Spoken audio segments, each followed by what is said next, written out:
छत्तीसगढ़, मध्य प्रदेश और राजस्थान में हाल ही में हुए विधानसभा चुनाव में बीजेपी ने शानदार जीत दर्ज की है। इन तीनों राज्यों में बीजेपी ने अपने मुख्यमंत्री के नाम की घोषणा भी कर दी है।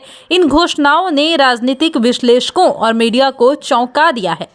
छत्तीसगढ़ में बीजेपी ने विष्णुदेव साय को अपना मुख्यमंत्री बनाया है। विष्णुदेव साय एक आदिवासी नेता है और वो पहली बार विधायक चुने गए हैं। मध्य प्रदेश में बीजेपी ने मोहन यादव को मुख्यमंत्री बनाया है। मोहन यादव एक ओबीसी नेता हैं और वो 3 बार विधायक रह चुके हैं। राजस्थान में बीजेपी ने भजन लाल शर्मा को मुख्यमंत्री बनाया है। भजन लाल शर्मा एक ब्राह्मण नेता है और वो 2 बार विधायक रह चुके हैं। इन घोषणाओं से पता चलता है कि बीजेपी ने नए चेहरों को मौका देने का फैसला किया है।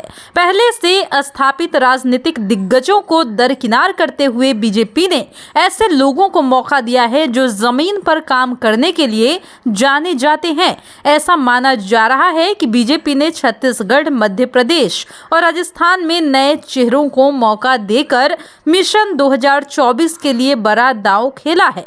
बीजेपी का मानना है कि नए चेहरे लोगों से बेहतर जुड़ाव बना सकते हैं और 2024 के लोकसभा चुनाव में पार्टी को जीत दिलाने में मदद भी कर सकते हैं। बीजेपी के नए चेहरों को मौका देने के पीछे कई रणनीतियां हो सकती है। एक रणनीति यह भी हो सकती है कि बीजेपी नए चेहरों को सामने लाकर लोगों को यह दिखाना चाहती है कि वह बदलाव के लिए प्रतिबद्ध है। बीजेपी यह संदेश देना चाहती है कि वह केवल पुराने चेहरों पर निर्भर नहीं रहना चाहती, बल्कि नए चेहरों को भी मौका देना चाहती है। दूसरी रणनीति यह हो सकती है कि बीजेपी नए चेहरों को आगे बढ़ाकर पार्टी की छवि को ताजा करना चाहती है। बीजेपी यह चाहती है कि पार्टी की छवि पुरानी और रूढ़िवादी ना लगे, बल्कि वह युवा और आधुनिक लगे। तीसरी रणनीति ये हो सकती है कि बीजेपी नए चेहरों को आगे बढ़ाकर पार्टी को मजबूत करना चाहती है। बीजेपी का मानना है कि नए चेहरे पार्टी में नए रक्त का संचार करेंगे और पार्टी को और अधिक मजबूत बनाएंगे। छत्तीसगढ़ में बीजेपी ने जैसे ही आदिवासी नेता विष्णुदेव साय को सीएम बनाने का ऐलान किया, वैसे ही ये तस्वीर साफ हो गई कि पार्टी 2024 के लोकसभा चुनावों के गणित को अभी से सुलझाने में जुट गई है। यहाँ बीजेपी ने ओबीसी और सामान्य वर्ग से 2 डिप्टी सीएम भी बनाए, यानी कि 2024 के लोकसभा चुनाव में बीजेपी ने एक तीर से आदिवासी, ओबीसी और सामान्य वर्ग का वोट भेदने की कोशिश की है। दरअसल बीजेपी ने छत्तीसगढ़ के विधानसभा चुनाव में आदिवासी बाहुल्य क्षेत्रों में अच्छा प्रदर्शन किया है।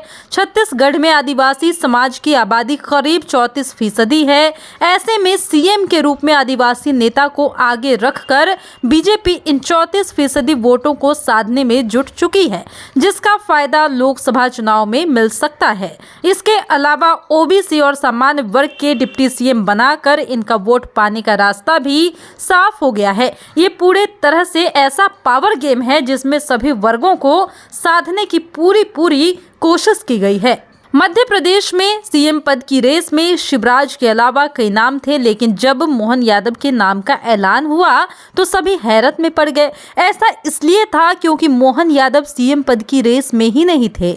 ऐसे में बीजेपी ने ये फैसला क्यों लिया होगा, ये सवाल सभी के मन में था।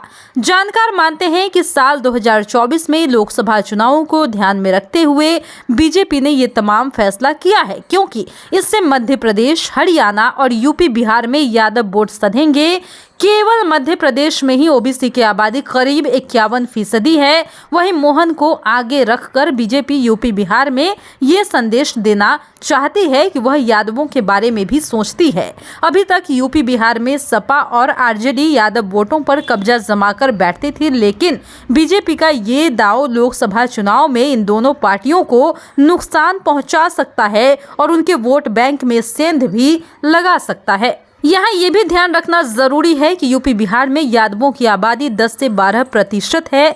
हरियाणा में भी यादवों की अच्छी खासी आबादी है। ऐसे में मोहन यादव को सीएम बनाकर पार्टी मध्य प्रदेश, हरियाणा, यूपी और बिहार में एक बड़े वोट बैंक को भेजने की तैयारी में दिखाई दे रही है। इसके अलावा मध्य प्रदेश में मोहन को सीएम बनाकर बीजेपी ने ये संदेश दिया है कि पार्टी में भले ही आप कितने भी बड़े कद के नेता हो, लेकिन पार्टी का फैसला सर्वोपरि है। जो भी पार्टी के हित में होगा उस फैसले को बिना किसी की परवाह किए लिया जाएगा और साथ ही शिवराज को सीएम न बनाना इसी प्रक्रिया का हिस्सा है। राजस्थान में बीजेपी ने भजनलाल शर्मा के नाम पर अपनी मुहर लगा दी। हैरानी की बात यह है कि भजनलाल 2023 के विधानसभा चुनाव में जीतकर पहली बार विधायक बने हैं। वह संगठन में तो लंबे समय से अहम भूमिका निभा ही रहे थे, लेकिन विधायक पहली बार ही बने। ऐसे में उनको सीएम बनाना बड़े बड़े विश्लेषकों के भी गले नहीं उतरा। हालांकि राजनीतिक गणित की बात करें तो भजनलाल शर्मा ब्राह्मण समाज से आते हैं, यानी कि पार्टी का संदेश साफ है कि वह ब्राह्मणों का सम्मान करती है। दरअसल 19 मार्च को राज्य में एक ब्राह्मण महापंचायत हुई थी, जिसमें कि ब्राह्मण समाज के लोगों ने कहा था कि उनकी संख्या राज्य में 85 लाख से ज्यादा है, लेकिन इसके बावजूद राजनीतिक दल उन्हें नेतृत्व करने का मौका नहीं देते हैं।